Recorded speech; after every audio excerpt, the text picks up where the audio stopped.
Sebelum ceritanya dimulai, silahkan tulis di kolom komentar dari daerah mana saja teman-teman yang menonton cerita ini. Jangan lupa like dan subscribe agar channel ini bisa semakin berkembang dan bisa mempersembahkan cerita yang lebih menarik lagi. Langit Jakarta sore itu berwarna jingga pekat, warna yang selalu disukai Kirana. Dari jendela kantornya di lantai 35, pemandangan kota yang sibuk tampak seperti diorama yang rumit dan memesona. Namun, secantik apapun pemandangan itu, tidak ada yang bisa menandingi keindahan yang ia rasakan di dalam hatinya. Kirana memiliki segalanya. Sebuah perusahaan rintisan di bidang teknologi yang ia bangun dari nol kini, telah menjadi pemain besar di industrinya. Ia memiliki tim yang solid, kesehatan yang prima, dan yang terpenting, ia memiliki Rangga. Rangga adalah dunianya. Suaminya itu seolah paket lengkap yang dikirimkan Tuhan langsung untuknya. Tampan, dengan senyum yang bisa meluluhkan gunung es dan tatapan mata yang selalu membuatnya merasa menjadi satu-satunya wanita di dunia. Perhatiannya tak pernah putus. Setiap pagi, secangkir kopi dengan takaran yang pas selalu menunggunya di meja makan. Setiap malam, pijatan lembut di bahunya selalu berhasil menghapus lelah setelah seharian bekerja keras. Dan setiap hari Jumat, tanpa pernah absen sekalipun, sebuah buket mawar merah segar akan diantarkan ke kantornya, sebuah tradisi yang dimulai sejak mereka pertama kali berkencan. Mawar merah adalah bunga kesukaan Kirana, dan Rangga tidak pernah lupa. Bagi Kirana, Rangga adalah pelengkap hidupnya. Ia adalah seorang pekerja keras, seorang visioner yang tak kenal lelah dalam membangun bisnisnya. Ambisinya besar, dan terkadang itu membuatnya lupa waktu. Namun, Rangga adalah penyeimbangnya. Rangga bekerja di sebuah perusahaan multinasional sebagai manajer pemasaran. Gajinya tentu tidak sebanding dengan penghasilan Kirana, tapi Kirana tidak pernah mempermasalahkannya. Baginya, cinta tidak bisa diukur dengan materi. Semua aset yang mereka miliki, mulai dari gria tawang mewah tempat mereka tinggal, 2 mobil Eropa yang terparkir di garasi, hingga portofolio investasi yang terus berkembang, memang berasal dari kerja keras Kirana. Rangga datang dalam hidupnya saat ia sudah mapan, dan ia dengan senang hati membagikan segalanya. Ia mendaftarkan nama Rangga di semua kartu kreditnya, memberinya akses penuh ke rekening bersama, dan tidak pernah sekalipun mengungkit soal siapa yang membayar tagihan. Karena bagi Kirana, apa yang menjadi miliknya, otomatis menjadi milik Rangga juga. Mereka adalah satu tim. Kehidupan mereka terasa semakin sempurna dengan kehadiran Lucy, sahabat Kirana sejak bangku kuliah. Lucy adalah orang yang tahu semua cerita Kirana, saksi hidup perjalanannya dari seorang gadis perantau biasa hingga menjadi pengusaha sukses. Saat Lucy mengalami kesulitan ekonomi dan kehilangan pekerjaan setahun yang lalu, Kirana tanpa ragu turun tangan. Ia menggunakan koneksinya untuk membantu Lucy mendapatkan posisi di perusahaan tempat Rangga bekerja. Kirana berpikir, alangkah menyenangkannya jika 2 orang yang paling ia sayangi di dunia bisa bekerja di satu lingkungan yang sama. Ia bisa menitipkan Rangga pada Lucy saat di kantor, dan sebaliknya. Kepercayaannya pada mereka berdua mutlak dan tak terbatas. Ia sering melihat mereka makan siang bersama dari unggahan media sosial Lucy, dan hatinya menghangat. Ia merasa beruntung memiliki suami yang bisa akrab dengan sahabatnya. Malam itu, seperti malam-malam lainnya, terasa begitu hangat. Aroma masakan Rangga, spaghetti aglio olio kesukaan Kirana, menguar di seluruh penjuru ruangan. Mereka makan malam di balkon, ditemani kerlip lampu kota yang tak pernah tidur. Rangga menceritakan tentang harinya di kantor, tentang proyek baru yang sedang ia tangani. Kirana mendengarkan dengan saksama, sesekali tertawa mendengar leluconnya. "Sayang," ucap Rangga setelah mereka selesai makan, tangannya menggenggam erat tangan Kirana di atas meja. "Ada sesuatu yang ingin aku bicarakan." Kirana menatapnya, "Tentu, ada apa?" "Aku dapat tugas dari kantor. Perjalanan dinas keluar kota," kata Rangga dengan nada serius. "Proyeknya cukup besar, berlokasi di Surabaya. Mungkin sekitar seminggu." Kirana merasakan sedikit kekecewaan. Seminggu akan terasa lama tanpanya. Namun, ia tahu ini adalah bagian dari pekerjaan dan tanggung jawab Rangga. Ia harus mendukungnya. "Wah, proyek besar? Itu bagus sekali, Mas. Aku ikut bangga." "Aku tahu kamu akan bilang begitu." Rangga tersenyum, senyum andalannya yang selalu membuat Kirana luluh. "Aku berangkat lusa. Sebenarnya berat sekali meninggalkan kamu sendirian di sini, tapi ini kesempatan besar untuk karierku. Direktur sendiri yang menunjukku untuk memimpin tim." "Jangan khawatirkan aku," Kirana balas menggenggam tangannya. "Aku bisa menjaga diri. Kamu fokus saja pada pekerjaanmu. Buat perusahaanmu bangga, dan buat aku lebih bangga lagi." Malam itu, Mereka menghabiskan waktu dengan berbincang tentang masa depan. Tentang rencana liburan ke Jepang tahun depan, tentang keinginan mereka untuk mulai program anak setelah proyek besar Rangga selesai, tentang mimpi-mimpi yang akan mereka wujudkan bersama. Kirana merasa menjadi wanita paling beruntung di alam semesta. Ia memeluk suaminya erat di tempat tidur, menghirup aroma parfumnya yang menenangkan. Tidak ada sedikit pun keraguan di dalam hatinya. Ia percaya pada suaminya, pada sahabatnya, dan pada kehidupan sempurna yang telah ia bangun dengan susah payah. 2 hari kemudian, ia mengantar Rangga ke bandara. Ia membantunya memeriksa semua bawaannya, memastikan tidak ada yang tertinggal. Ia memeluknya erat sebelum Rangga memasuki gerbang keberangkatan. "Hati-hati di jalannya, Mas. Jangan lupa kabari aku begitu sampai," bisik Kirana. Rangga mencium keningnya dalam-dalam. "Pasti, sayang. Doakan proyek ini berhasil ya. Ini semua demi masa depan kita." Kirana mengangguk, melambaikan tangan hingga sosok suaminya hilang di tengah keramaian. Ia kembali ke mobil dengan perasaan campur aduk antara sedih, karena akan berpisah sementara dan bangga, karena pencapaian suaminya. Ia menyalakan mesin mobil, memutar lagu favorit mereka, dan melaju pulang menuju Gria Tawang mereka yang megah namun kini terasa sedikit lebih kosong. Ia sama sekali tidak tahu, bahwa di saat yang bersamaan, di sudut lain bandara yang sama, Lucy sedang menunggu di gerbang keberangkatan yang berbeda. Gerbang penerbangan internasional menuju Istanbul, Turki. Dan tiket di tangannya tertulis 2 nama, Rangga Aditama dan Lucy Anindita.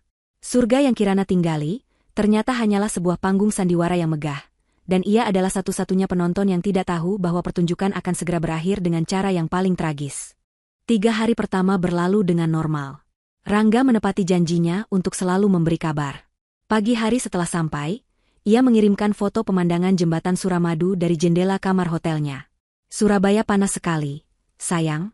Beda jauh sama sejuknya pelukanmu," tulisnya dalam pesan, dibubuhi emoji hati. Kirana tersenyum membacanya. Siang harinya, Rangga mengirim foto ruang rapat yang tampak serius, lengkap dengan beberapa orang rekan kerjanya yang tidak Kirana kenal. Malamnya, mereka melakukan panggilan video singkat. Wajah Rangga tampak lelah, namun ia tetap tersenyum untuk Kirana. Ia bercerita tentang rapat yang alot dan makan malam yang membosankan dengan klien. Semua terasa begitu nyata, begitu meyakinkan. Kirana menyibukkan dirinya dengan pekerjaan. Proyek-proyek di kantornya sedang menumpuk, dan ia bersyukur memiliki kesibukan untuk mengalihkan pikirannya dari rasa rindu. Ia juga sempat menghubungi Lucy melalui pesan singkat, menanyakan apakah pekerjaan di kantor baik-baik saja tanpa kehadiran Rangga. "Aman, Kir. Cuma ya gitu, jadi sedikit lebih sibuk karena kerjaan Mas Rangga sebagian dilimpahin ke aku," balas Lucy. "Kamu gimana? Kangen ya ditinggal suami?" "Begitulah. Tapi tidak apa-apa, demi karir dia juga," balas Kirana. "Semangat ya.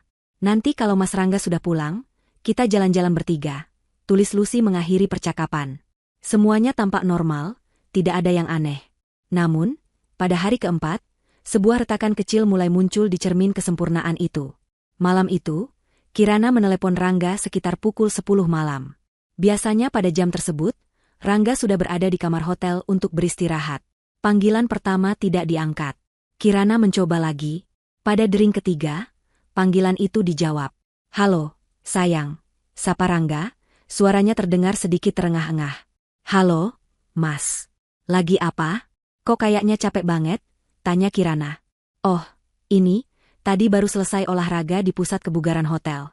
Lari di treadmill," jawab Rangga. Jawaban yang masuk akal.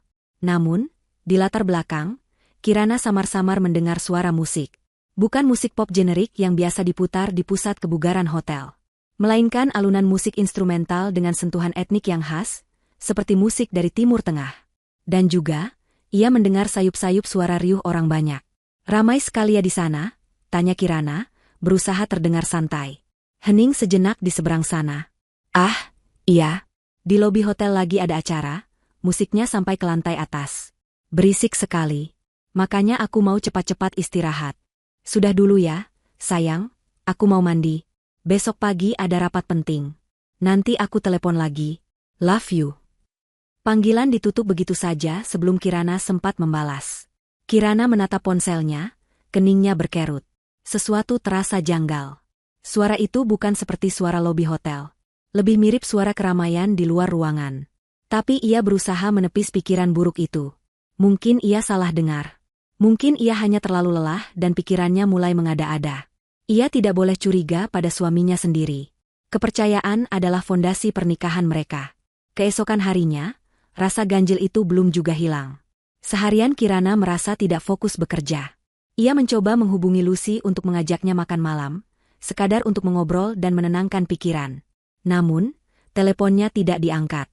Pesan singkat yang ia kirimkan hanya dibaca tanpa dibalas. Ini tidak seperti Lucy biasanya. Sekalipun sibuk, Lucy pasti akan membalas pesannya walau hanya singkat. Kirana mencoba berpikir positif. Mungkin Lucy benar-benar sedang sibuk luar biasa karena pekerjaan Rangga. Malam harinya, Kirana memutuskan untuk bersantai di rumah. Ia membuat teh hangat dan duduk di sofa empuknya, mencoba menenangkan kegelisahan yang entah kenapa semakin menjadi.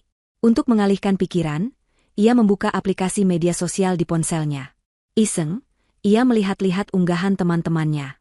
Foto liburan, foto makanan, foto keluarga bahagia. Semuanya tampak normal. Hingga matanya berhenti pada sebuah unggahan dari seorang kenalan lama, seorang rekan bisnis yang sudah lama tidak ia temui. Namanya Rika. Rika baru saja mengunggah serangkaian foto liburannya. Lokasinya ditandai, Cappadocia, Turki. Kirana tersenyum tipis. Cappadocia memang indah. Ia dan Rangga pernah berencana ke sana. Saat ia hendak menggeser layar ke unggahan berikutnya, matanya terpaku pada salah satu foto. Foto Rika yang sedang tersenyum lebar dengan latar belakang puluhan balon udara yang baru saja mengangkasa di waktu fajar. Foto yang indah. Namun, bukan Rika yang menarik perhatiannya. Di sudut kanan bawah foto itu, di antara kerumunan turis lain, ada dua sosok yang berdiri agak jauh. Seorang pria jangkung merangkul seorang wanita berambut panjang. Mereka membelakangi kamera, sedang menatap pemandangan balon udara. Jantung Kirana serasa berhenti berdetak. Pria itu, postur tubuhnya, cara ia berdiri, bahkan jaket kulit berwarna coklat yang ia kenakan, semuanya terasa begitu familiar. Itu jaket yang sama dengan yang ia hadiahkan pada Rangga saat ulang tahunnya tahun lalu.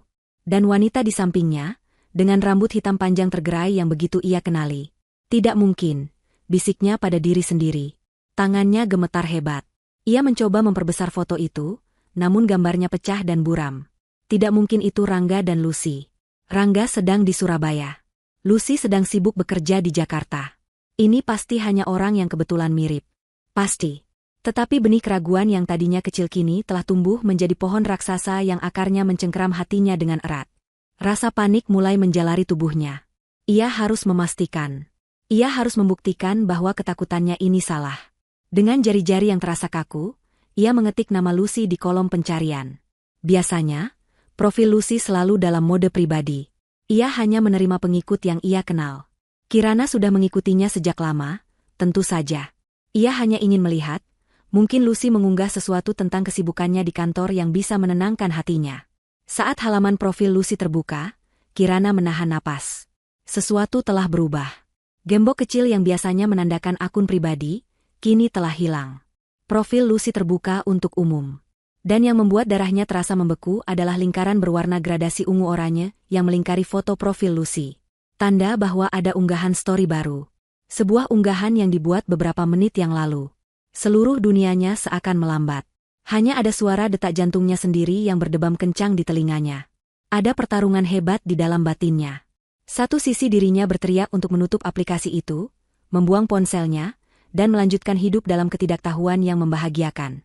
Namun, sisi lainnya, sisi yang lebih kuat dan lebih gelap, mendorongnya untuk mencari kebenaran, sepahit apapun itu. Ia harus tahu. Dengan napas yang tercekat di tenggorokan dan pandangan yang mulai mengabur karena air mata yang siap tumpah, ibu jari Kirana bergerak dengan sendirinya, seolah memiliki kehendak sendiri. Jari itu terangkat, melayang sesaat di atas layar ponsel yang dingin, tepat di atas lingkaran berwarna cerah itu. Satu sentuhan, dan dunianya mungkin akan hancur selamanya. Satu sentuhan, dan surga yang ia tinggali mungkin akan terbukti hanyalah neraka yang tersembunyi. Dan dalam keheningan geria tawangnya yang mewah, ia menekan layar itu. Waktu seakan berhenti di detik Kirana menyentuh layar ponselnya. Video berdurasi 15 detik itu dimulai tanpa peringatan, tanpa musik latar yang dramatis, hanya suara angin lembut dan keriuhan samar orang-orang di kejauhan. Detik pertama menampilkan sebuah tangan lentik Lucy yang sangat ia kenali, lengkap dengan ket kuku berwarna nude yang menjadi ciri khasnya. Di jari manis tangan itu, melingkar sebuah cincin berlian yang berkilauan ditimpa cahaya fajar. Begitu besar, begitu megah, begitu menyilaukan. Latar belakangnya adalah pemandangan langit Cappadocia yang ikonik, dipenuhi siluet puluhan balon udara yang mengangkasa dengan anggun. Kemudian, kamera bergerak perlahan ke atas, menampakkan wajah Lucy yang berlinang air mata bahagia. Bibirnya bergetar, senyumnya merekah begitu lebar hingga matanya menyipit. Ia tampak begitu terharu, begitu dicintai. Dan kemudian, pemandangan yang menghancurkan segalanya. Kamera berputar, menampakkan sosok di hadapannya. Rangga, suaminya. Rangga sedang berlutut dengan satu kaki di atas tanah berbatu, menatap Lucy dengan sorot mata memuja yang dulu selalu ia berikan untuk Kirana. Ia mengenakan jaket kulit coklat pemberian Kirana, jaket yang sama persis seperti yang Kirana lihat di foto buram kenalannya. Napas Kirana tercekat di tenggorokan. Ini nyata. Ini semua nyata. Tapi kengerian itu belum mencapai puncaknya. Puncak kengerian itu datang saat matanya tertuju pada tangan Rangga yang satu lagi. Tangan itu memegang sebuah buket bunga. Mawar merah.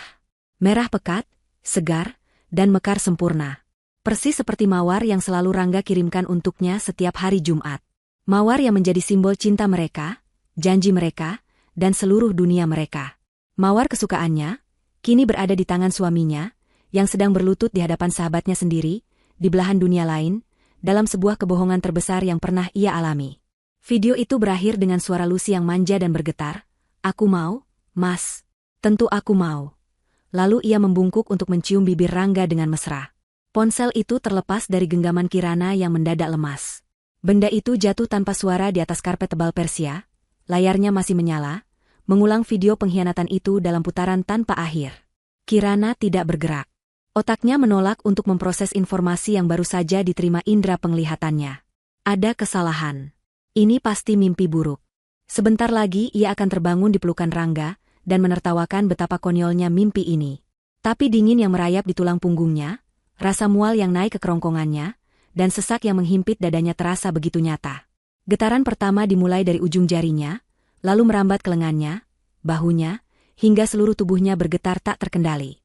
Ia memeluk dirinya sendiri, mencoba menghentikan guncangan itu, tapi sia-sia. Udara di dalam geria tawang yang luas itu terasa menipis, memaksanya untuk terengah-engah, menarik napas dalam-dalam namun paru-parunya seakan menolak untuk terisi. Ia terhuyung, berpegangan pada meja kopi sebelum akhirnya tubuhnya luruh ke lantai. Ia meringkuk di atas karpet, getarannya kini berubah menjadi isak tangis yang tertahan, suara rintihan pilu yang keluar dari lubuk hatinya yang paling dalam. Sakit. Rasa sakitnya begitu luar biasa, begitu fisik, seolah ada tangan tak kasat mata yang merobek jantungnya dari rongga dadanya. Ini bukan hanya tentang suami yang berselingkuh.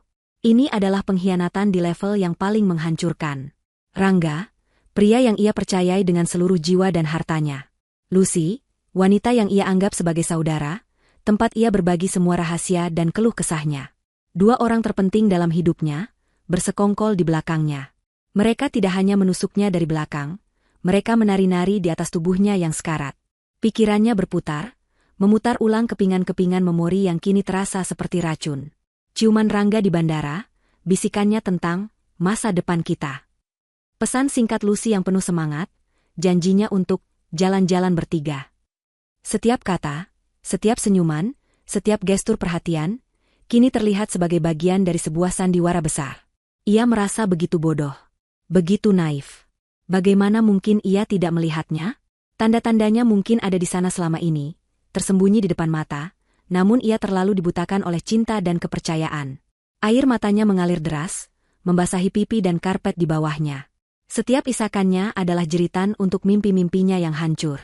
Mimpi membangun keluarga yang bahagia, mimpi menjadi tua bersama Rangga, mimpi memiliki anak-anak yang akan memanggil Lucy sebagai tante kesayangan mereka. Semua itu kini lenyap, berubah menjadi abu. Dan di tengah lautan kepedihan itu, satu hal yang terus kembali menghantamnya adalah bayangan mawar merah itu. Mawar itu lebih menyakitkan daripada cincin berlian. Cincin itu hanya benda mahal. Tapi mawar itu adalah jiwa dari hubungan mereka. Mawar itu adalah saksi bisu perjalanan cinta mereka. Ada mawar di kencan pertama mereka. Ada mawar saat Rangga melamarnya. Ada mawar di hari pernikahan mereka. Setiap Jumat adalah pengingat bahwa ia dicintai. Sekarang, simbol paling suci dalam hubungan mereka telah dinodai, digunakan sebagai properti dalam drama perselingkuhan murahan ini. Itu bukan sekadar kecerobohan. Itu adalah sebuah pesan. Sebuah pernyataan kejam bahwa semua yang pernah mereka miliki tidak berarti apa-apa. Perlahan, di tengah isak tangis yang mulai mereda, sesuatu yang lain mulai bangkit dari reruntuhan hatinya. Sesuatu yang dingin, keras, dan tajam. Amarah. Bukan amarah yang meledak-ledak, melainkan amarah yang membeku. Amarah yang jernih dan fokus. Getaran di tubuhnya tidak hilang, namun kini bukan lagi getaran karena syok. Itu adalah getaran karena energi baru yang mengalir deras di pembuluh darahnya. Energi kemarahan. Ia berhenti menangis. Ia mengangkat kepalanya, menatap lurus ke depan, ke arah jendela besar yang menampilkan gemerlap lampu kota. Lampu-lampu itu adalah bukti dari kerja kerasnya, bukti dari malam-malam tanpa tidur dan pengorbanan yang telah ia lakukan untuk membangun hidupnya. Hidup yang kini coba dihancurkan oleh seorang parasit dan seorang pengkhianat. Wajahnya masih basah oleh air mata, namun sorot matanya telah berubah. Tak ada lagi kelembutan dan cinta di sana. Yang tersisa hanyalah kekosongan yang dingin, yang di tengahnya menyala sebuah titik api dendam. Ia meraih ponselnya yang tergeletak di lantai. Video itu masih berputar. Kirana menontonnya sekali lagi, kali ini tanpa air mata. Ia membiarkan setiap detail pengkhianatan itu terpatri dalam benaknya. Wajah bahagia Lucy, senyum bangga Rangga, dan mawar merah berduri itu. Ia menekan tombol simpan. Video itu kini menjadi miliknya. Barang bukti. Amunisi. Ia menatap pantulan wajahnya di layar ponsel yang gelap. Pucat, bengkak, hancur. Tapi matanya berkilat dengan cahaya yang berbahaya. Dalam keheningan apartemen yang terasa seperti kuburan bagi masa lalunya, ia berbisik pada bayangannya sendiri, suaranya serak namun mantap. Mawar kesukaanku, untuk melamar pelakor. Tangisnya telah berhenti sepenuhnya. Badai telah berlalu, menyisakan kehancuran total. Dan dari kehancuran itulah, seorang ratu yang terluka kini bangkit untuk mengambil kembali tahtanya. Malam itu adalah malam terpanjang dalam hidup Kirana. Ia tidak tidur, bahkan tidak beranjak dari posisinya di lantai selama berjam-jam. Tubuhnya terasa kaku dan kosong, seolah jiwanya telah tercerabut paksa. Amarah yang tadi sempat membara kini mereda menjadi bara api yang dingin dan tersembunyi jauh di dalam dirinya. Ia tidak lagi merasakan sakit yang menusuk, melainkan sebuah kekosongan yang hampa. Ia berada dalam mode bertahan hidup, di mana emosi adalah sebuah kemewahan yang tidak bisa ia miliki saat ini. Ketika garis cahaya pertama fajar mulai menyelinap melalui celah tirai, Kirana perlahan bangkit. Setiap gerakannya terasa berat, seolah ia sedang menyeret beban tak kasat mata. Ia berjalan menuju kamar mandi, menghindari cermin besar di dinding. Ia tidak ingin melihat kehancuran di wajahnya sendiri. Ia menyalakan pancuran dengan air terdingin, membiarkan air es itu mengguyur tubuhnya, berharap rasa dingin itu bisa mematikan rasa di hatinya. Tapi ia tidak merasakan apa-apa. Ia hanya berdiri di sana, kosong. Setelah selesai, ia mengenakan jubah mandi sutra dan berjalan menuju ruang kerjanya. Ruangan itu adalah pusat kendali kerajaannya, tempat di mana ide-ide bernilai miliaran rupiah lahir. Dindingnya dipenuhi rak buku dan penghargaan. Di tengah ruangan, berdiri sebuah meja kayu jati solid yang kokoh. Disinilah ia merasa paling berkuasa, paling menjadi dirinya sendiri. Pikirannya, yang sejak semalam dipenuhi kabut emosi, kini mulai bekerja dengan kejernihan yang menakutkan. Otak bisnisnya mengambil alih. Jika hidupnya adalah sebuah perusahaan yang mengalami krisis, maka ia harus bertindak seperti seorang CEO. Menilai kerusakan, memotong kerugian, dan menyusun strategi untuk bangkit kembali. Ia duduk di kursi kulitnya yang nyaman dan menyalakan laptop. Pertama, ia perlu data. Fakta. Bukan lagi ilusi. Dengan tangan yang kini mantap, ia mulai melakukan audit menyeluruh atas hidupnya. Langkah pertamanya adalah membuka brankas tersembunyi di balik sebuah lukisan. Ia memasukkan kombinasi angka, tanggal lahirnya, dan pintu baja kecil itu terbuka dengan bunyi klik pelan. Di dalamnya, tersimpan semua dokumen paling berharga dalam hidupnya. Ia mengeluarkan map pertama, bertuliskan, aset properti. Di dalamnya ada sertifikat hak milik Gria Tawang tempat ia berada sekarang. Ia membaca nama yang tertera di sana, Kirana Putri Hartono. Hanya namanya. Ia membelinya 2 tahun sebelum ia menikah dengan Rangga. Rangga hanya pindah masuk. Ia mengeluarkan sertifikat villa di Bali dan apartemen di Singapura. Semuanya atas namanya sendiri. Rangga tidak memiliki hak hukum atas satupun batu bata dari properti-properti itu. Map kedua, kepemilikan perusahaan. Di dalamnya terdapat akta pendirian perusahaan teknologinya, lengkap dengan semua perubahannya. Nama pemegang saham, Kirana Putri Hartono, 100%. Rangga tidak pernah terlibat dalam bisnisnya, selain menjadi pendamping di acara-acara perusahaan. Map ketiga, yang paling penting, finansial. Ia mengeluarkan buku tabungan, laporan investasi, dan rincian polis asuransi. Kemudian, ia membuka laptopnya dan masuk ke layanan perbankan prioritasnya. Ia membuka riwayat transaksi dari rekening bersama mereka selama 1 tahun terakhir. Matanya memindai angka-angka itu dengan cepat dan efisien. Polanya begitu jelas dan kini terasa begitu memuakan. Dana masuk yang signifikan selalu berasal dari rekening bisnisnya. Gaji direktur, dividen tahunan, bonus kinerja. Sementara itu, dana keluar didominasi oleh pengeluaran gaya hidup. Ia melihat tagihan kartu kredit atas nama Rangga. Restoran-restoran mewah, butik-butik desainer, gadget terbaru, keanggotaan klub olahraga eksklusif. Gaji Rangga sendiri, yang juga masuk ke rekening itu, hanyalah setetes air di lautan pengeluaran mereka. Bahkan, gaji bulanan Rangga seringkali tidak cukup untuk menutupi tagihan kartu kreditnya sendiri dalam 1 bulan. Kemudian ia menemukan transaksi yang paling menyakitkan. 3 hari sebelum Rangga berangkat, ada penarikan dana dalam jumlah besar. Ratusan juta rupiah. Alasannya saat itu adalah untuk dana taktis proyek di Surabaya. Kini Kirana tahu, uang itu adalah biaya untuk perjalanan romantis ke Turki, untuk membeli cincin berlian yang berkilau, dan untuk semua kemewahan yang mereka nikmati di atas penderitaannya. Uang hasil kerja kerasnya, keringatnya, darahnya. Sebuah kesadaran yang dingin dan keras menghantam Kirana. Rangga bukan hanya seorang suami yang tidak setia. Ia adalah seorang penipu, seorang oportunis. Ia telah membangun citra sebagai suami yang sempurna, padahal kenyataannya ia hanyalah seorang benalu yang hidup dari inangnya. Rasa cinta yang dulu memenuhi hatinya kini menguap tak bersisa, digantikan oleh rasa jijik. Ia tidak sedang kehilangan pasangan hidup, ia sedang mengusir parasit. Dengan kesadaran ini, sebuah rencana yang jelas dan kejam mulai terbentuk di benaknya. Rencana ini tidak didasari oleh emosi sesaat, melainkan oleh logika bisnis yang dingin.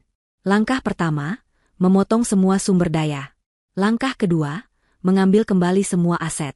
Langkah ketiga, memastikan konsekuensi yang setimpal. Matahari kini sudah meninggi, cahayanya memenuhi ruang kerja Kirana. Ia sudah tidak terlihat seperti wanita yang hancur. Jubah mandinya telah berganti dengan setelan kerja yang rapi. Wajahnya telah dipoles riasan tipis untuk menutupi sisa-sisa sembab, namun tidak ada yang bisa menutupi sorot matanya yang baru, tajam, tanpa ampun, dan penuh perhitungan. Ia mengambil ponselnya. Mengabaikan belasan panggilan tak terjawab dari nomor internasional yang ia yakini milik Rangga.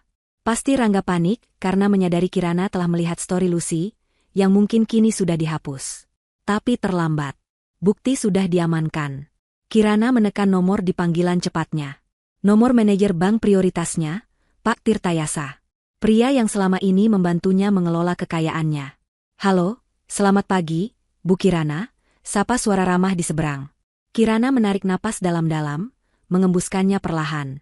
Suaranya yang keluar terdengar tenang, datar, dan berkuasa. Selamat pagi, Pak Tirta. Saya harap tidak mengganggu. Ada beberapa hal mendesak yang perlu saya instruksikan. Tentu saja, Bu. Apa yang bisa saya bantu? Pertama, Kirana memulai, matanya menatap tajam ke arah Cakrawala Jakarta dari jendela kantornya. Saya mau Anda memblokir semua kartu kredit tambahan dan kartu debit atas nama Rangga Aditama yang terhubung dengan rekening saya. Lakukan sekarang juga. Saya mau aksesnya terputus saat ini juga. Ada jeda sejenak. Baik, Bu. Bisa saya konfirmasi, semua kartu atas nama Bapak Rangga? Semua. Tanpa kecuali, tegas Kirana. Kedua, cairkan semua dana dari rekening gabungan kami dan pindahkan seluruhnya ke rekening pribadi saya yang baru. Saya akan kirimkan nomor rekeningnya. Kosongkan rekening gabungan itu sampai 0.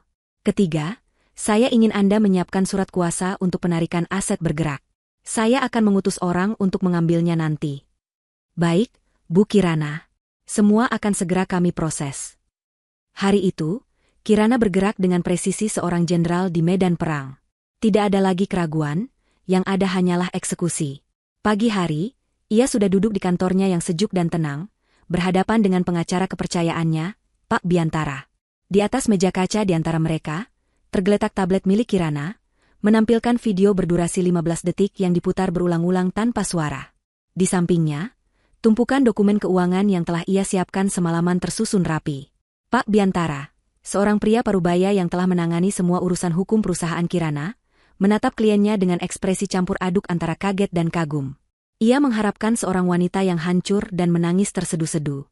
Sebaliknya, yang ia hadapi adalah seorang ratu besi. Kirana menjelaskan kronologinya dengan suara datar dan tenang, menyajikan fakta dan bukti seolah-olah sedang mempresentasikan laporan bisnis, bukan kehancuran rumah tangganya. Saya tidak mau drama, Pak. Saya tidak mau proses yang berlarut-larut, ujar Kirana dengan tegas. Semua aset, properti, dan perusahaan adalah milik saya jauh sebelum pernikahan. Saya punya buktinya. Saya mau perceraian yang bersih dan cepat. Tuntut dia atas dasar perzinahan. Saya tidak butuh 1 rupiah pun darinya. Saya hanya mau dia dan wanita itu keluar dari hidup saya selamanya dan tidak mendapatkan apa-apa. Pengacaranya mengangguk paham. Sangat jelas, Bu Kirana. Dengan bukti sekuat ini, posisi kita sangat aman. Draft gugatan akan saya siapkan secepatnya. Selama pertemuan itu, ponsel Kirana di atas meja bergetar beberapa kali, menampilkan notifikasi dari manajer banknya. Konfirmasi, semua kartu atas nama saudara Rangga Aditama telah diblokir secara permanen. Disusul pesan lain beberapa saat kemudian, konfirmasi, seluruh dana dari rekening gabungan sebesar XXX telah berhasil dipindahkan. Saldo rekening Gabapan saat ini, 0 rupiah. Kirana membaca pesan-pesan itu tanpa mengubah ekspresi wajahnya. Tidak ada rasa kemenangan, hanya perasaan dingin bahwa sebuah operasi yang menyakitkan namun perlu, telah berhasil dilaksanakan. Tumor itu sudah diangkat. Siang harinya, ia kembali ke Gria Tawangnya. Sebuah tim dari perusahaan keamanan sudah menunggunya. Mereka bekerja dengan cepat dan efisien. Sistem kunci digital yang dulu bisa dibuka dengan sidik jari Rangga kini dihapus dari data. Kode akses diganti. Seluruh sistem keamanan rumah diprogram ulang, kini hanya Kirana yang memiliki kendali mutlak. Saat para teknisi bekerja, Kirana melakukan tugasnya sendiri. Ia mengambil beberapa kotak kardus besar dari gudang, dan mulai mengosongkan lemari pakaian di kamar utama. Ia mengeluarkan kemeja-kemeja mahal milik Rangga, setelan jas yang ia belikan, koleksi jam tangan yang sering Rangga pamerkan. Ia melipatnya satu persatu dengan gerakan mekanis. Setiap helai kain seolah membisikkan sebuah kebohongan. Jas yang dipakai saat mereka merayakan ulang tahun pernikahan. Kemeja yang dikenakan saat Rangga berjanji akan selalu setia. Jam tangan yang ia berikan sebagai hadiah promosi. Semua benda itu kini terasa seperti barang bukti dari sebuah kejahatan. Ia tidak merasakan kemarahan, hanya rasa lelah yang teramat sangat. Lelah karena telah mencintai sebuah ilusi. Ia memindahkan semua barang Rangga ke ruang kerja yang lebih kecil, yang dulu sesekali dipakai Rangga. Semua barang pribadinya, peralatan olahraganya, bahkan sikat giginya. Ia membersihkan kamarnya dari jejak pria itu, seolah sedang melakukan sterilisasi. Ia ingin ruangannya kembali menjadi miliknya seutuhnya, sebuah tempat suci yang tidak lagi ternoda oleh pengkhianatan. Saat sedang memasukkan beberapa buku milik Rangga ke dalam kotak, ponselnya yang terhubung ke jaringan internet rumah bergetar. Sebuah notifikasi pesan dari aplikasi yang tidak biasa Rangga gunakan. Ia pasti panik karena panggilannya tidak bisa masuk. Kirana membuka pesan itu. Dari Rangga. Sayang, kamu di mana? Aku telepon kok nggak bisa? Ini aneh banget. Semua kartuku nggak bisa dipakai. Tadi mau bayar makan siang ditolak semua. Kayaknya ada masalah sama sistem bank deh. Bisa tolong transfer dulu ke rekeningku? Nanti aku ganti begitu sistemnya pulih. Kirana membaca pesan itu 2 kali. Tangannya terkepal erat. Audacity. Keberaniannya, ketidaktahuannya, atau mungkin kebodohannya, sungguh di luar batas. Pria ini baru saja melamar wanita lain dengan uangnya, di tengah liburan yang didanai olehnya, dan sekarang ia masih berani meminta uang lagi untuk membayar makan siangnya bersama selingkuhannya. Di momen itu, sisa-sisa keraguan terakhir di hati Kirana lenyap. Pria ini tidak mencintainya. Pria ini hanya mencintai apa yang bisa ia berikan. Dengan jari yang dingin, Kirana mengetik balasan. Singkat, tajam, dan mematikan. Masalahnya bukan di sistem, tapi di kamu. Pesan terkirim. Centang 2 biru muncul seketika. Kirana tidak menunggu balasan. Ia langsung memblokir nomor dan akun tersebut. Ia membayangkan kepanikan yang akan melanda Rangga dan Lucy saat membaca pesan itu. Pesan itu adalah konfirmasi. Ya, aku tahu. Dan permainan kalian sudah berakhir. Malam menjelang. Para teknisi sudah pergi. Rumah itu kini menjadi bentengnya. Kotak-kotak berisi barang-barang Rangga tersusun rapi di dekat pintu, menunggu untuk diangkut ke tempat penampungan barang bekas. Kirana berdiri sendirian di tengah ruang keluarga yang luas. Keheningan terasa begitu pekat. Untuk pertama kalinya sejak semalam, pertahanannya sedikit goyah. Rasa sepi yang tajam menyergapnya.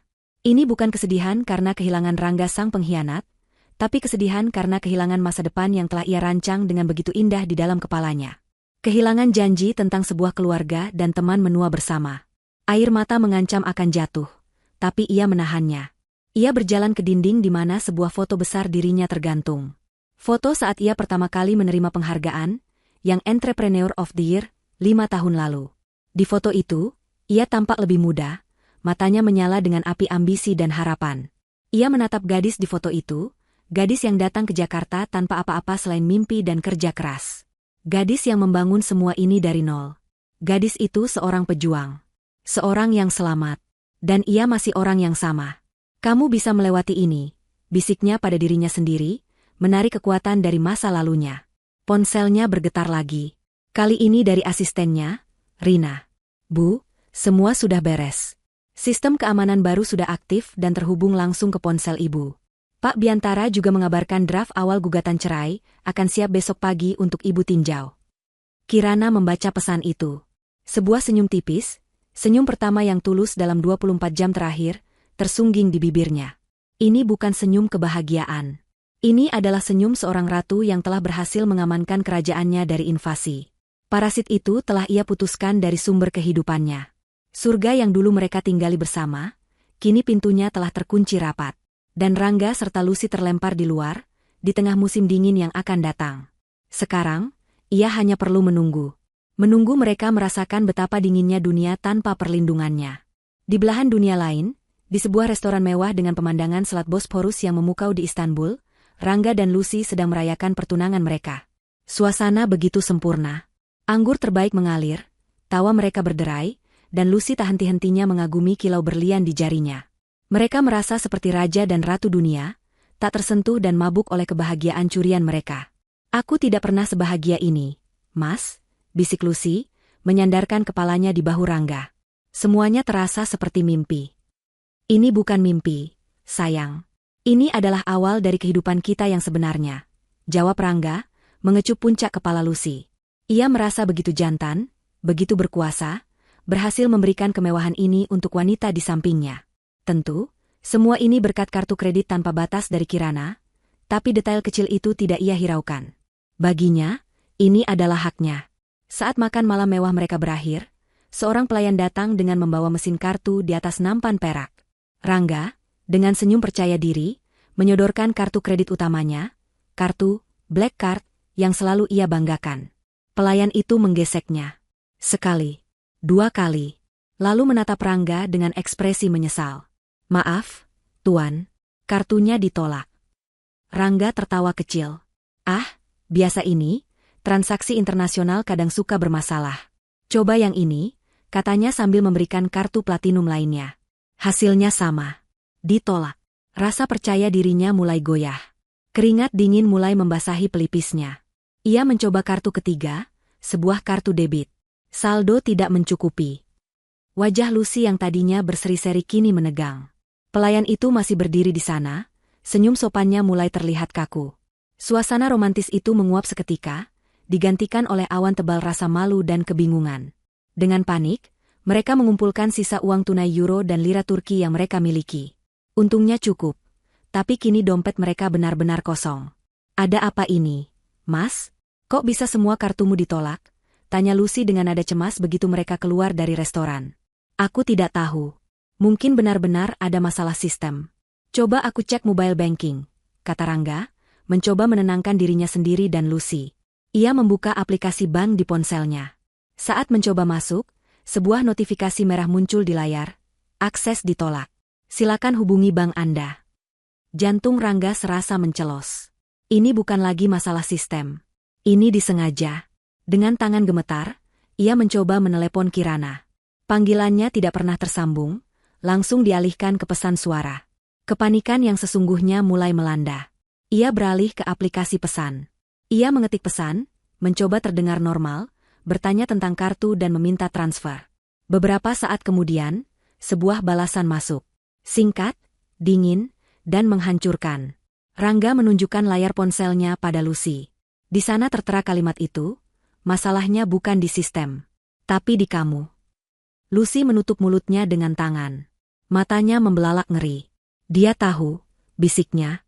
Kirana tahu segalanya. Gelembung kebahagiaan mereka pecah berkeping-keping. Realitas yang kejam menghantam mereka tanpa ampun. Mereka terdampar di negara asing. Tagihan hotel bintang 5 untuk sisa 2 malam lagi belum terbayar. Tiket pesawat pulang masih beberapa hari lagi. Dan mereka tidak punya uang sepeser pun. Surga berubah menjadi neraka dalam sekejap. Perjalanan kembali ke hotel diwarnai keheningan yang mencekam. Sesampainya di kamar suite mereka yang mewah, yang kini terasa seperti penjara, ledakan itu terjadi. Ini semua salahmu, bentak Rangga, menunjuk wajah Lucy. Untuk apa kamu unggah foto dan video itu di media sosial? Aku sudah bilang jangan pamer. Kamu sengaja kan melakukan ini? Kamu mau Kirana tahu? Lucy, yang sama paniknya, tidak terima disalahkan. Salahku? Kamu yang pengecut. Kenapa kamu tidak punya uangmu sendiri? Kenapa kamu bergantung 100% padanya seperti Lintah? Katanya kamu manajer, tapi rekeningmu kosong. Laki-laki macam apa kamu ini? Topeng cinta dan pemujaan mereka luruh, menampakkan wajah asli yang dipenuhi keegoisan dan ketakutan. Mereka saling menyalahkan, saling meneriakkan kata-kata keji. Semua janji manis dan bisikan cinta beberapa jam yang lalu kini terasa seperti kebohongan murahan. Mereka bukanlah pasangan kekasih yang memperjuangkan cinta, mereka hanyalah 2 orang konspirator yang rencananya gagal total.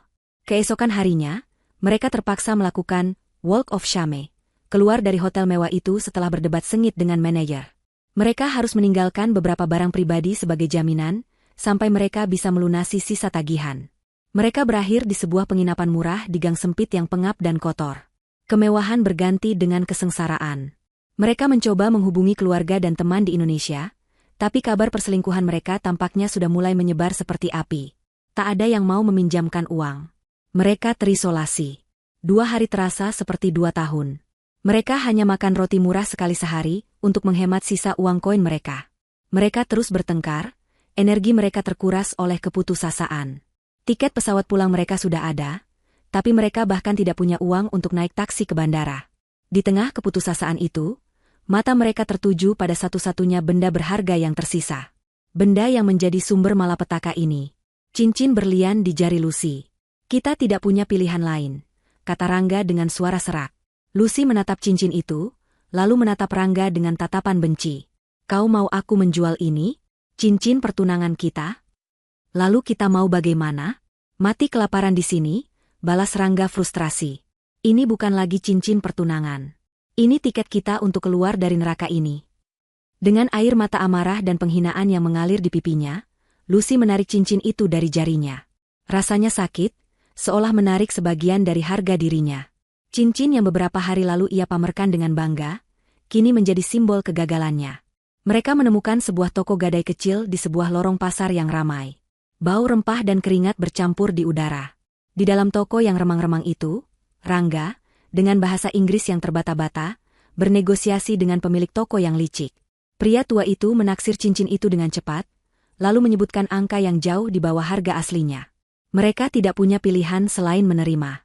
Mereka keluar dari toko itu dengan beberapa lembar uang lira di tangan Rangga.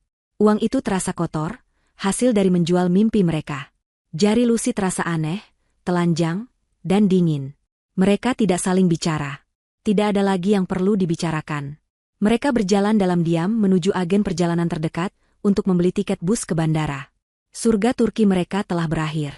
Mereka kini hanyalah 2 orang pecundang yang menjual simbol cinta mereka hanya untuk bisa pulang, kembali ke tanah air untuk menghadapi badai yang jauh lebih besar yang telah disiapkan oleh Kirana.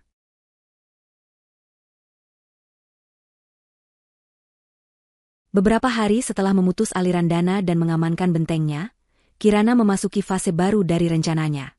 Fase yang membutuhkan ketenangan dan perhitungan, bukan ledakan emosi. Ia telah berhasil mengamputasi parasit dari sumber kehidupannya, namun luka yang mereka tinggalkan bukan hanya bersifat finansial. Luka itu juga menggores harga dirinya, reputasinya, dan memorinya. Pengkhianatan Lucy, sahabat yang ia anggap saudara, terasa sama sakitnya dengan perselingkuhan Rangga. Mereka telah mempermalukannya secara personal, maka ia memutuskan, hukumannya pun harus setimpal secara sosial dan profesional. Kirana tidak lagi membuang waktu memikirkan kesedihannya. Ia menyalurkan semua energi yang tersisa ke dalam penyusunan strategi serangan berikutnya. Ia sadar, di era digital ini, narasi adalah senjata yang paling kuat. Siapapun yang bisa mengendalikan cerita, dialah yang akan menjadi pemenang. Dan ia, yang selama ini diam dan menelan ludah, kini akan menceritakan versinya. Versi kebenaran. Ia menghabiskan 1 malam penuh di ruang kerjanya, bukan untuk menangis, melainkan untuk menjadi seorang sutradara bagi drama kehancurannya sendiri. Ia membuka laptopnya, mengumpulkan semua amunisi digital yang ia miliki. Pertama, ia mengambil tangkapan layar dari pesan singkat Rangga beberapa hari lalu, yang dengan jelas menyebutkan perjalanan dinas ke Surabaya sebagai alasannya pergi.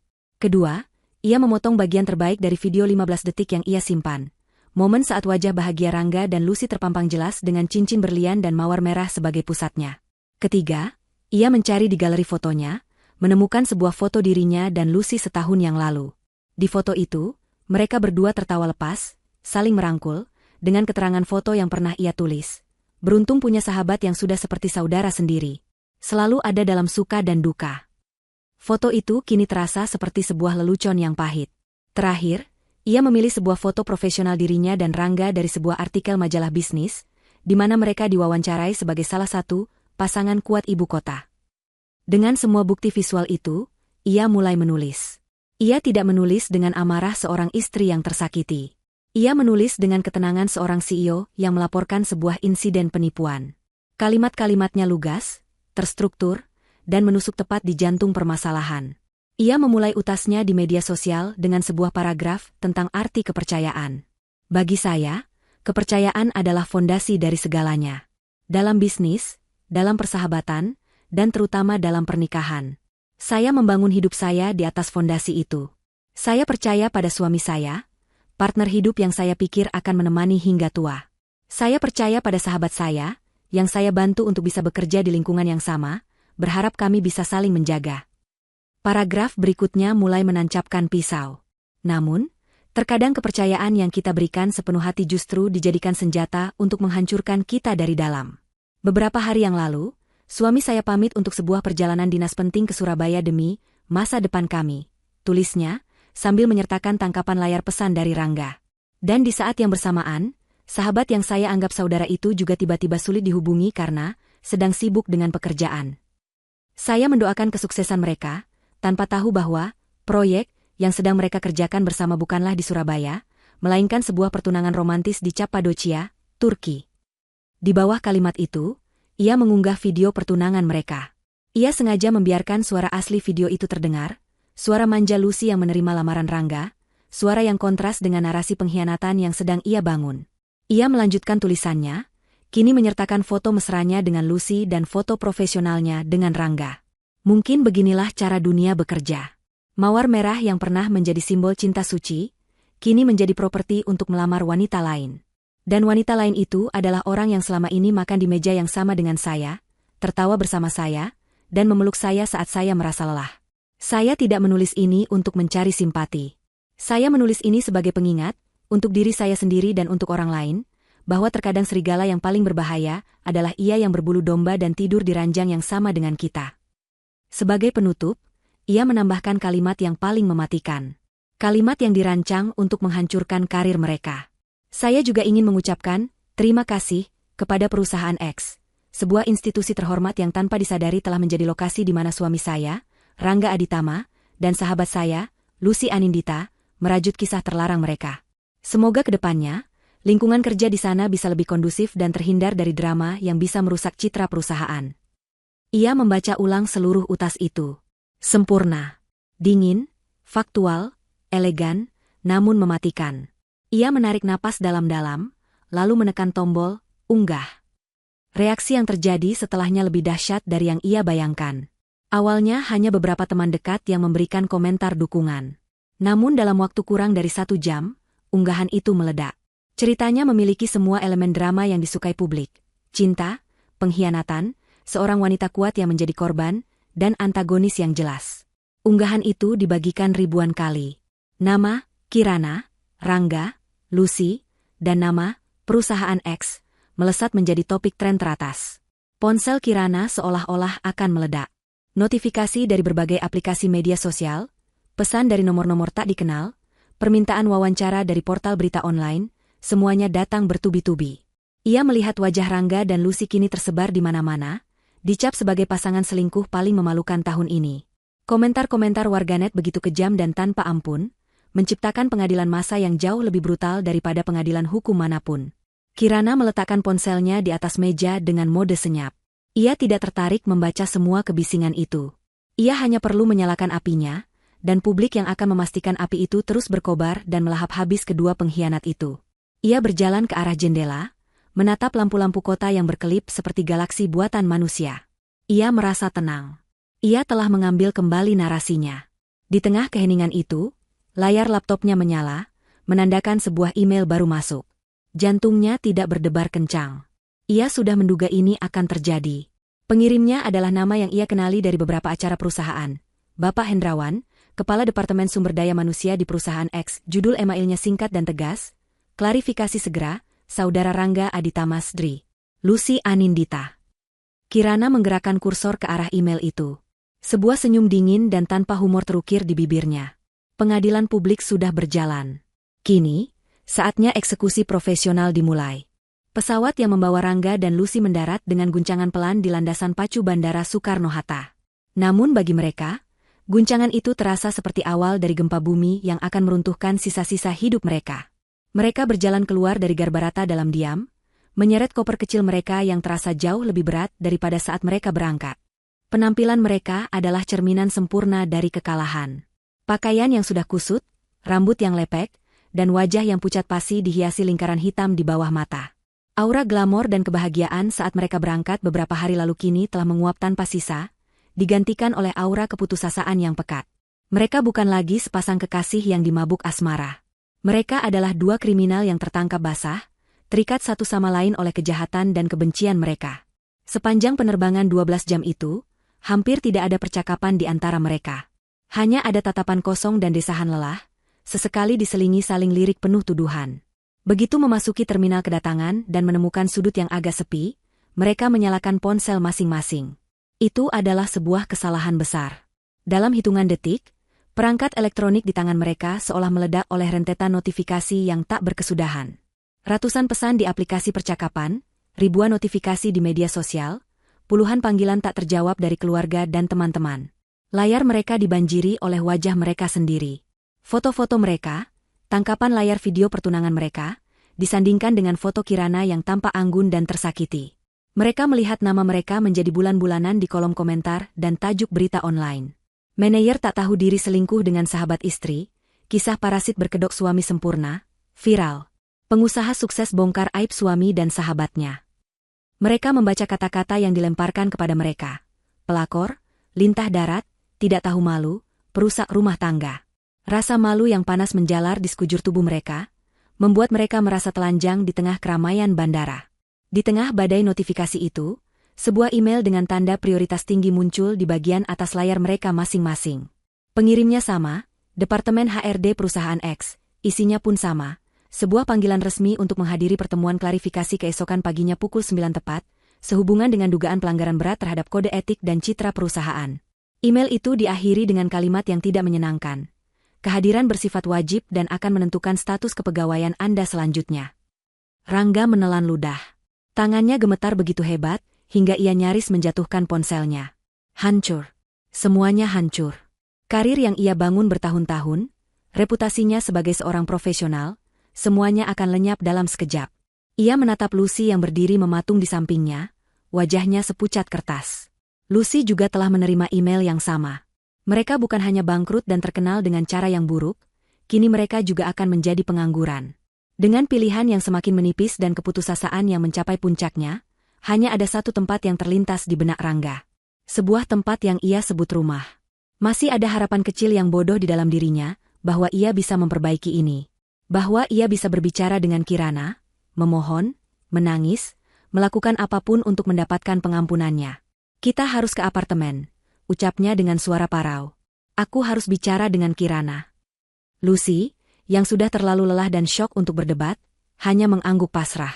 Mereka menukarkan sisa uang lira Turki mereka di penukaran uang, mendapatkan beberapa lembar ratusan ribu rupiah yang terasa tidak ada artinya. Uang itu hanya cukup untuk membayar taksi online termurah menuju pusat kota. Perjalanan menuju apartemen terasa seperti perjalanan menuju tiang gantungan. Melewati jalanan Jakarta yang familiar, Rangga merasakan dirinya seperti orang asing. Gedung-gedung pencakar langit yang dulu ia pandang dengan rasa memiliki, kini seolah mengejeknya. Setibanya di lobi gedung apartemen mereka yang mewah, debaran jantung Rangga semakin kencang. Satpam yang biasanya menyapanya dengan ramah kini, menatapnya dengan pandangan aneh yang sulit diartikan. Mereka masuk ke dalam lift pribadi yang langsung menuju unit Gria Tawang. Keheningan di dalam lift terasa memekakan telinga. Pintu lift terbuka, menampilkan lorong privat yang familiar dengan sebuah pintu kayu besar di ujungnya. Pintu rumahnya, pintu dunianya. Dengan langkah berat, Rangga mendekati pintu itu. Ia menempelkan ibu jarinya pada pemindai sidik jari di samping gagang pintu. Sebuah lampu merah kecil menyala, diiringi suara mekanis yang dingin, akses ditolak. Rangga mencoba lagi. Hasilnya sama. Kepanikan mulai merayapinya. Ia beralih ke panel angka, memasukkan kombinasi kode yang ia hafal di luar kepala, tanggal pernikahan mereka. Layar kecil di panel itu menampilkan tulisan, kode salah. Ini nyata. Kirana telah menguncinya. Secara harfiah. Dalam keputusasaan terakhir, ia menekan tombol intercom. Beberapa detik yang terasa seperti selamanya berlalu, sebelum sebuah suara terdengar dari speaker. Ya? Itu suara Kirana. Begitu tenang, begitu jernih, dan begitu asing. Kirana, ini aku, Rangga, ia berkata dengan cepat, suaranya bergetar. Buka pintunya, tolong. Aku mohon, kita perlu bicara. Aku bisa jelaskan semuanya. Hening.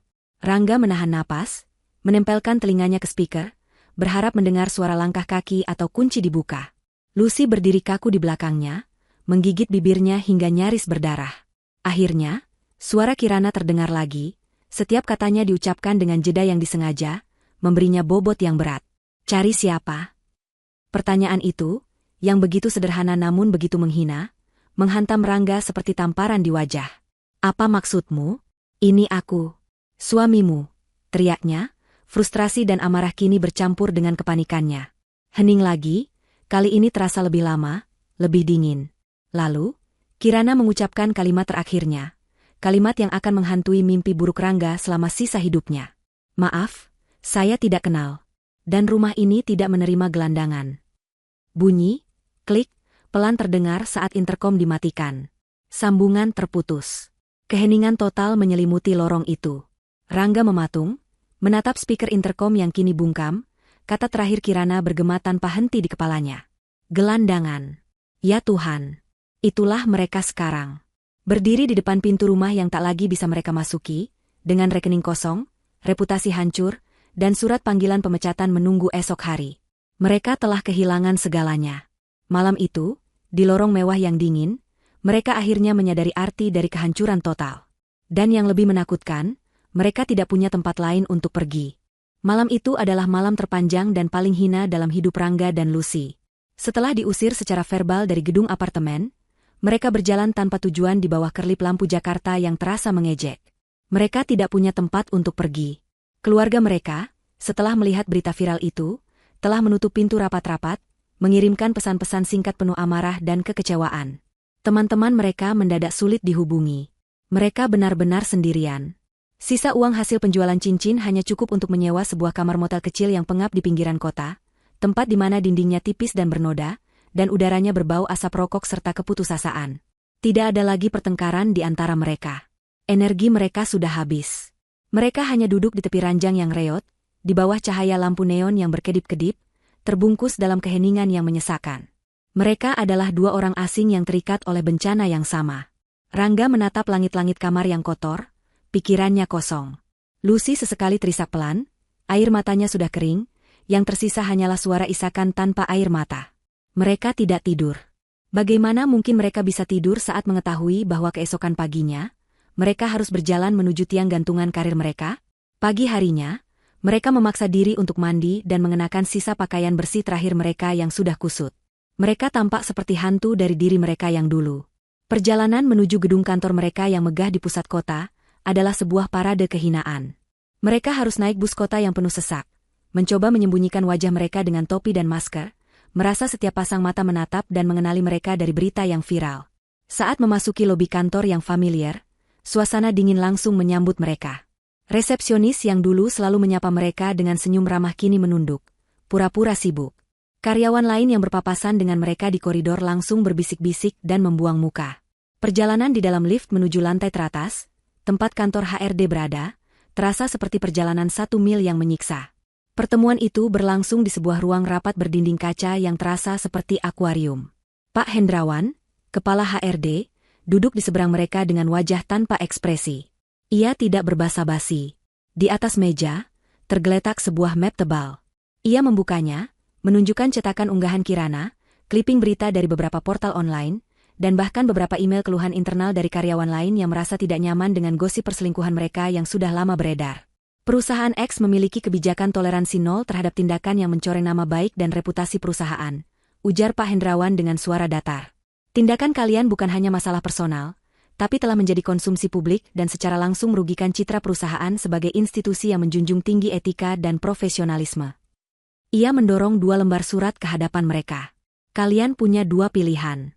Mengundurkan diri secara sukarela per hari ini, atau kami akan memecat kalian secara tidak hormat dengan alasan pelanggaran berat.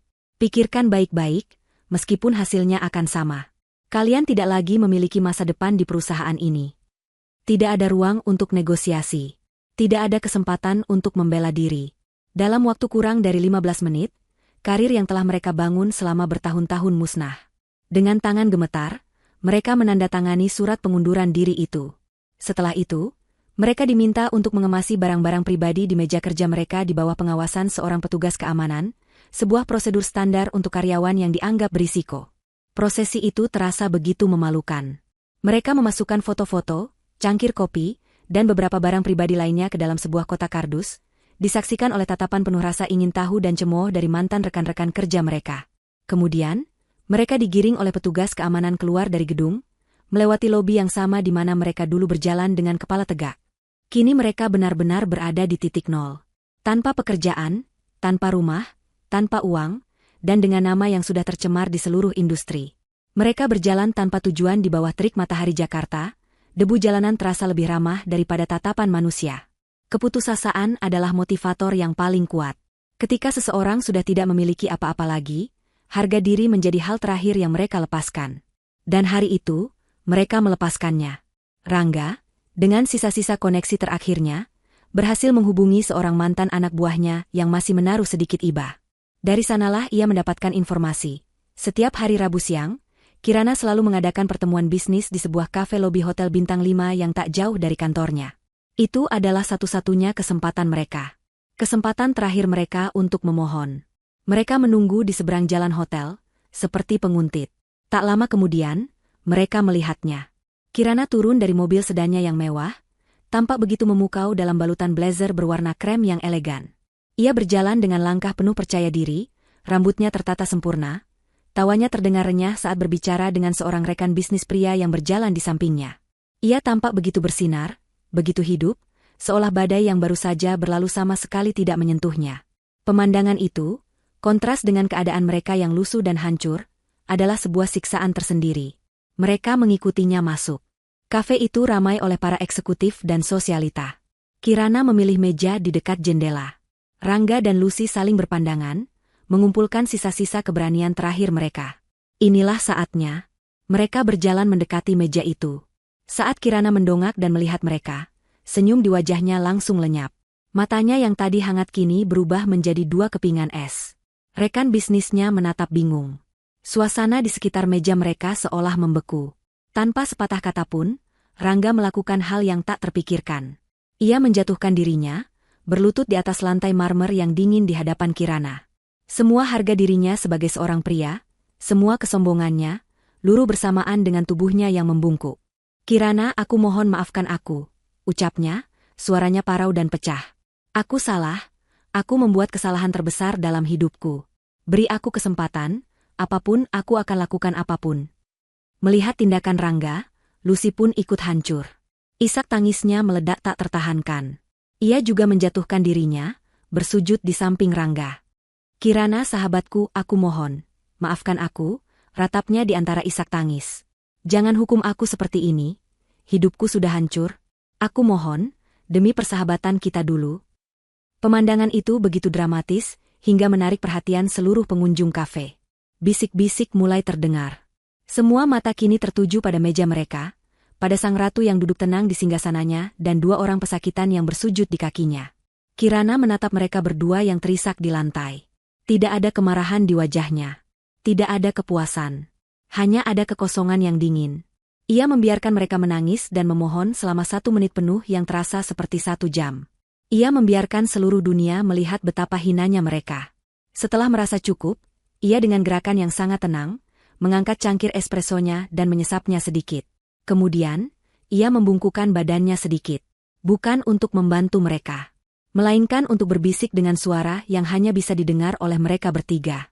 Suara yang lembut namun lebih tajam dari belati. Dulu aku membangun istana untuk kita, bisiknya. Kalian yang memilih untuk membakarnya. Sekarang, nikmati abunya. Setelah mengucapkan kalimat itu, Kirana menegakkan kembali tubuhnya. Ia menoleh pada rekan bisnisnya yang tampak syok. Maaf atas gangguan yang tidak menyenangkan ini. Sepertinya kita harus melanjutkan pembicaraan ini di tempat yang lebih kondusif. Ia berdiri, merapikan blazernya yang bahkan tidak kusut sedikit pun. Lalu, dengan langkah yang anggun dan mantap, ia berjalan pergi. Ia melangkahi tubuh Rangga dan Lucy yang masih bersujud di lantai, seolah-olah mereka hanyalah sampah yang menghalangi jalannya. Ia tidak menoleh ke belakang. Tidak sekalipun. Kirana terus berjalan lurus menuju pintu keluar, meninggalkan mereka berdua dalam kehancuran total, di tengah keheningan yang canggung dan tatapan menghakimi dari puluhan orang asing. Di hari itu, di lobi hotel yang mewah, babak terakhir dari pembalasannya telah selesai. Bulan-bulan berlalu setelah insiden di lobi hotel. Bagi Rangga dan Lucy, hidup berubah menjadi sebuah siklus penderitaan yang tak berujung. Karma yang mereka terima bukanlah sebuah ledakan dahsyat, melainkan sebuah gerusan yang lambat, menyakitkan, dan tak terhindarkan. Nama mereka yang sudah tercemar membuat semua pintu tertutup rapat. Tak ada satupun perusahaan di bidang mereka yang mau mengambil risiko dengan mempekerjakan pasangan selingkuh paling terkenal di Jakarta. Mereka terlempar dari dunia korporat yang glamor ke dasar jurang pasar tenaga kerja. Rangga, yang dulu selalu tampil necis dengan setelan mahal, kini harus bekerja sebagai supir taksi online, menghabiskan hari-harinya di tengah kemacetan Jakarta, menelan ludah setiap kali melewati gedung-gedung tinggi tempat ia dulu bekerja. Lucy, yang dulu bangga dengan posisinya, terpaksa bekerja sebagai penjaga toko di sebuah butik kecil di mal pinggiran kota, melayani pelanggan dengan senyum palsu sementara hatinya dipenuhi kepahitan. Mereka tinggal bersama di sebuah kamar kos sempit di gang yang padat. Kemewahan Gria Tawang kini hanya menjadi kenangan yang menyakitkan. Hubungan mereka, yang dibangun di atas nafsu dan kebohongan, tidak memiliki fondasi untuk bertahan di tengah kesulitan. Setiap hari diisi dengan pertengkaran. Mereka bertengkar tentang uang yang selalu kurang, tentang siapa yang harus membayar sewa kos, tentang siapa yang sebenarnya paling bersalah atas kehancuran hidup mereka. Cinta palsu mereka telah membusuk, menyisakan kebencian dan penyesalan. Akhirnya, setelah beberapa bulan saling menyiksa, mereka berpisah. Masing-masing berjalan ke arah yang berbeda, membawa beban kegagalan mereka sendirian, selamanya terikat oleh memori buruk akan pengkhianatan mereka. Sementara itu, di sisi lain kota, kehidupan Kirana justru mekar seperti bunga di musim semi. Proses perceraiannya berjalan lancar dan cepat, ditutup dengan ketukan palu hakim yang terasa seperti sebuah pembebasan. Ia secara resmi kembali menggunakan nama gadisnya, Kirana Putri Hartono, seolah menghapus jejak delusi dari masa lalunya. Badai yang menimpanya justru membuat perusahaannya semakin dikenal. Banyak orang, terutama para wanita, bersimpati padanya. Ia menjadi simbol kekuatan dan ketegaran. Klien-klien baru berdatangan, investasi mengalir deras. Bisnisnya berkembang lebih pesat dari sebelumnya. Namun, kemenangan sejati Kirana bukanlah tentang bisnis atau balas dendam yang tuntas. Kemenangan sejatinya adalah tentang menemukan kembali dirinya sendiri. Ia menjual Gria Tawang itu beserta semua kenangan pahit di dalamnya. Ia membeli sebuah rumah baru yang lebih kecil namun hangat di kawasan yang tenang, sebuah rumah yang ia rancang sendiri dari awal, yang setiap sudutnya mencerminkan kepribadiannya, bukan kepribadian pasangan. Ia mulai menikmati kembali hal-hal kecil yang dulu ia lupakan. Menghabiskan akhir pekan dengan membaca buku di tamannya yang asri, mengikuti kelas yoga untuk menenangkan